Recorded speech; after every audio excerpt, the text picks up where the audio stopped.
حبايبي الحلوين، الخلاط طحنت عليه بهارات وسبته بقى حبة كتار. بعد كده نسيته في الضرفة لما عمل بقع وبقع سودا وصفرة. استحالة هتطلع تاني، بس طلعته وخليته فلة شمع منورة. وهتشوفوا معايا ايه الخلاط بقى شكله ايه، بحاجة بسيطة لا كلفناها ولا كلفنا نفسنا. خليت الخلاط بيلمع كأنه جديد. يلا تابعوا معايا الفيديو، ولو أول مرة تشوفوني اوعوا تنسوا اللايك والشير والتعليق الحلو منكم. نسمي الله ونصلي على الحبيب قلبك يطيب. معانا الخلاط بتاعنا بقى، الخلاط ذات نفسه. اوعوا بقى تشتغلوا فيه وتحطوه تحت المية، هيبوظ خالص. هنعمل ايه؟ هنجيب بقى المكونات اللي هقولكوا عليها. لما طحنت البهارات طبعا اتبهدل مني، فكنت تعبت فسيبته بقى في الضرفة. هنجيب معانا نص فنجان قهوة، أي سائل عندك بس يكون خام، أي سائل. فأنا بجيب السائل السايب وبحطه في الجركن كده. بعد كده هناخد زيهم بالظبط خل أبيض، خل عادي خالص نفس مقدار السائل الصابون.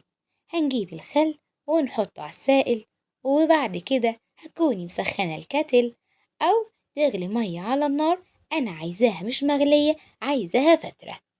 هننزل بقى بفنجانين بنفس المقدار اللي أخدناه من بتاع السائل والخل، هندوبهم مع بعض ونقلبهم. بعد كده أما يدوبوا والسائل يفكفك مع الخل، هنجيب إيه؟ فردة شراب من اللي بنرميها واللي بتضيع عندنا.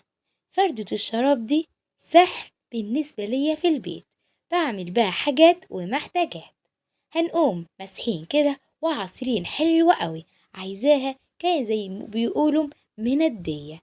هنمسك الخلاط كده بالراحة قوي، واوعوا تجيبوا مية داخل العدة من جوه، بعيد خالص، والفيشة بعيد، وكمان كل حاجة في الكهرباء مفصولة. اوعوا تنضفوه وهو سخن، اوعوا تنضفوه وهو في الكهرباء. بعد بقى ما داير ما يدور هنعمل بالمنظر ده. انا عايزة ايدك تدخل جوه الخلاط في الحتت دي وفي الحتت البارزة. ولو انت عندك بقى نوع الخلاط بيبقى فيه حتت بارزة وطالعة كتير كده، هنقوم بقى بصوابعنا كده داير ما يدور على العدة بتاعة الخلاط، نخليها كل حتة فيها تدخل لها المية. بس اوعوا من الفتحات اللي قلتلكوا عليها دي يدخل لها المية. بعد ما هنمسك بقى عدة الخلاط بالطريقة دي. لو مش عندك فردة الشراب أكيد موجودة في كل بيت، استعمل فوطة عادية خالص بتاعة المطبخ أو حتة قماشة قطن تستحمل المية الدافية. مية دافية، ما قلتش مية سخنة.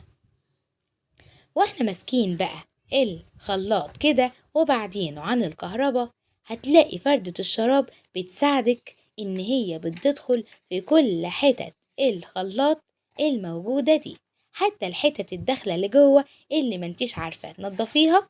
هنشيل بقى دي وهنجيب معانا فرشة أسنان مش بنستعملها، هنقوم عاملينها بالطريقة دي.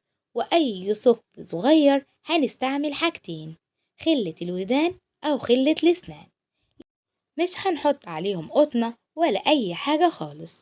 الشراب اللي مقدرش يعمله الفرشة الأسنان هتنزل كل أي حاجة زيادة موجودة في عدة الخلاط. وقلتلكم تحطوا كده أهم حاجة فتحات الخلاط دي ما يدخلهاش لا صابون ولا مية خالص، ابعدوا من بعيد ودايما تنشفوها علشان ما يدخلهاش المية. أهم حاجة بقى مفتاح الخلاط، احنا ساعات بنمسكه لما بنعمل فيه أي حاجة وإيدينا مش نظيفة، فدايما نعمله الدورة بتاعت الخلاط دي كل أسبوع كده بالطريقة دي. مش هيخلي الخلاط يتكتل عليه لا زيوت ولا أي حاجة خالص، بحيث إن خلاطنا هيبقى نضيف على طول. وبعد كل استعمال هنجيب فوطة من بتاعة المطبخ نعملها نصها مبلول والنص التاني لأ، هنمسح بالمبلول. بعد كده نمسح بالحتة الناشفة، هنلمع الخلاط وهيبقى زي الفل، مش هيتكتر علينا ومش هيبقى شكله بالطريقة دي.